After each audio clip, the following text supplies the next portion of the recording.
안녕하세요. 뉴스반장입니다.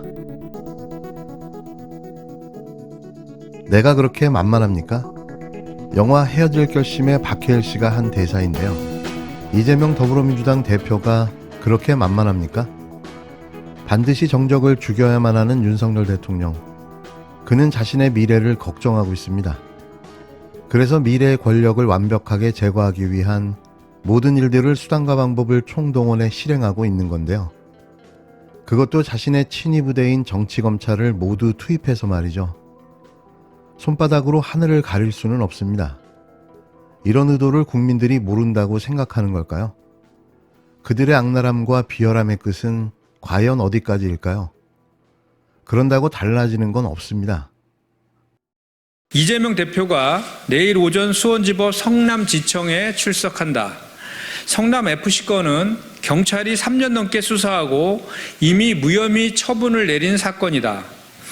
대장동 사건으로 탈탈 털어도 증거가 없으니 이미 무혐의로 밝혀진 사건까지 들춰 뭐라도 찾아보겠다는 명백한 정치 탄압의 다름 아니다. 윤석열 정권의 무도한 정치검찰이 마른 수건 쥐어짜듯 무차별 압수수색과 관계자 소환을 남발했지만 달라질 것은 없다. 성남FC 건은 시민과 서포터스의 땀과 눈물로 탄생한 시민 프로축구단이다. 시민구단을 살리기 위해 기업들은 적법한 계약을 맺고 광고비를 지급했고 홍보 효과는 물론 기업 이미지도 제고하면서 사회적 공헌 활동까지 나선 것이다.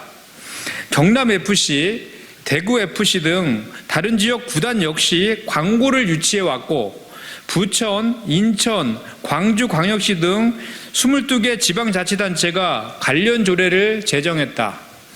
만약 이재명 대표가 입법하다면 전국 어느 지방자치단체도 자유로울 수 없다. 또한 앞으로 어느 기업도 지자체 홍보 지원에 선뜻 나서기 어렵게 될 것이다. 정치검찰이 노리는 바는 자명하다. 어떻게든 제1야당 대표를 검찰 포토라인에 세워 망신 주고 어떻게든 윤석열 정권과 여당의 지지율을 높이 보려는 꼼수가 아닌가. 한 발 나아가 윤석열 대통령 정적 제거와 야당 탄압이라는 그 검은 속내를 국민들은 알고 있다. 살아있는 권력에는 온갖 이유를 갖다 붙여 제대로 된 소환도 없이 무혐의 처분한다. 김건희 여사의 도이치모터스 주가 조작 사건과 허위 경력 혐의, 대통령 장모를 둘러싼 비리 의혹들에는 면죄부 주기에 급급했다. 민주당 원외 지역협의회는 윤석열 정권, 정치검찰의 야당 탄압에 결코 물러서지 않겠다. 이재명 대표 다음은 곧 우리라는 심정으로 윤석열 정권의 탄압에 맞서 싸울 것이다. 윤석열 정권에 엄중히 경고한다. 제1야당 대표에 대한 저급한 탄압을 당장 중단하고 당장 복합 경제 위기에 처한 민생 경제부터 살펴야 할 것이다. 이를 거부하고 야당 탄압만 이어간다면 국민적 저항에 부딪힐 것임을 명심하기 바란다. 민주당 이재명 대표가 성남FC 후원금 의혹으로 오늘 검찰의 조사를 받으러 출석합니다. 당 지도부도 함께 가기로 했는데요.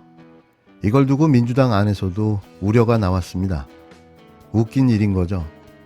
이재명 대표는 9일 평소대로 당 회의를 주재했는데요. 하지만 검찰 출석에 대해서는 말을 아꼈습니다.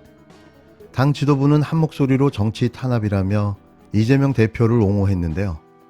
대표적인 친문계 인사인 전해철 의원도 무리한 보복 수사라며 단일 대우를 강조했습니다. 오늘 성남지청 앞에는 이재명 대표 지지자들이 결집을 예고하고 있는데요. 당 지도부도 이재명 대표와 동행하기로 했습니다. 너무 당연한 일인 거죠. 힘들 때 옆에 있어주는 사람이 진짜 동지인 겁니다. 맘 같아서는 169명 민주당 모든 의원이 함께 출석해 검찰의 정치보복 수사를 비판하고 규탄했으면 하는데요. 하지만 당 안에서는 지도부도 함께 가는 것에 대한 소수의 우려가 나왔습니다. 박지원 씨는 민주당이 조사를 받는 메시지를 줄까 우려한다고 말했고, 한 수도권 의원은 당이 추진하는 민생 이슈가 다 묻힌다고 우려했습니다.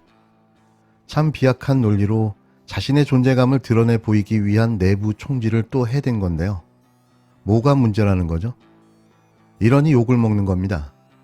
누가 봐도 정치 탄압 수사인데 그걸 본인들만 모른다는 겁니까? 그냥 또 광을 팔고 나선 거죠. 국힘당은 범죄 혐의자가 수사를 받으러 가는데 지도부가 총출동한다니 눈물겹다고 비판했는데요. 그러고 보면 박지원 씨와 한 수도권 의원의 주장과 일치하는 걸 보니 국힘당으로 당적을 바꿔도 문제가 없을 듯합니다.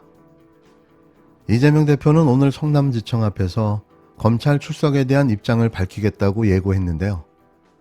털다 다시 제자리로 검찰의 되돌이표 수사가 눈물겹기만 합니다. 대장동 사건 핵심 인물인 김만배 씨와 주요 일간지 간부들 사이에 금전거래가 이루어진 사실이 알려져 국민들을 충격에 빠뜨렸습니다. 정치권에만 부정한 돈이 뿌려진 게 아니었던 거죠. 언론계, 더 나아가 법조계까지 로비를 했다는 정황들이 속속 드러나고 있는데요. 9일 그 언론사 중 한 곳인 한겨레 신문 편집국장이 보직에서 물러났고 대표이사도 사퇴 의사를 밝혔습니다. 검찰은 김 씨가 그동안 기자들을 관리한 정황도 모두 사실관계를 확인하겠다는 입장인데요. 한겨레 신문 류익은 편집국장이 보직에서 사퇴했습니다. 한겨레 편집국장이 김만배 씨와 돈 거래를 한 사실이 밝혀진 지 나흘 만인데요. 더 버티기가 힘들었던 거죠. 이에 김현대 한겨레 신문 대표이사도 입장문을 내고 한겨레 사람은 깨끗하다는 자부심, 가장 소중하게 지켜온 신뢰가 한순간에 무너져 내리고 있다며 2월 초 예정된 대표이사 선거에서 새 당선자가 확정되면 모든 권한을 넘기고 사퇴하겠다고 밝혔는데요. 당초 6억 원으로 알려진 돈 거래 규모도 3억 원이 추가돼 9억 원으로 늘어났습니다. 검찰은 2019년 당시 사회부장이던 이 간부가 김만배 씨에게 아파트 분양대금 9억 원을 빌려달라고 요청했고 김 씨가 남욱 변호사, 정영학 회계사에게 각각 3억 원씩을 받아 6억 원을 건넨 것 외에 3억 원을 추가 송금한 것을 확인했다고 전했는데요. 6억 원을 빌려 2억 원을 갚았다고 해명했던 이 간부 역시 한겨레 내부조사에서 9억 원을 모두 수표로 받았다고 인정했습니다. 검찰 수사에서 김 씨의 언론관리 정황은 수차례 드러난 바 있는데요. 김 씨는 전직 중앙일간지 논설위원, 전직 뉴스통신사 부국장, 전직 경제지 선임기자 등 3명을 화천대유 고문으로 영입해 짧게는 넉 달에서 길게는 2년간 고문료로 수천만 원을 지급했습니다. 검찰은 또 김 씨가 주변의 민영통신사와 전문지를 인수하겠다고 말하고 다녔다는 진술도 확보했는데요. 남욱 변호사도 김 씨가 기자들과 골프를 치며 한 사람당 100만 원씩을 줬다고 진술한 바 있습니다. 검찰은 김 씨와 한겨레와 중앙일보, 한국일보 간부의 돈 거래뿐만 아니라 드러난 의혹들을 차례로 확인해보겠다고 밝혔는데요. 140시간에 달하는 정영학 녹취록 전문 공개를 앞두고 드러난 진실들. 이런 돈 로비는 언론계뿐만 아니라 법조계, 검찰에게도 진행됐다는 말들이 나오고 있습니다. 그래서였을까요? 급하게 대장동 수사가 사라져버린 이유가 말이죠.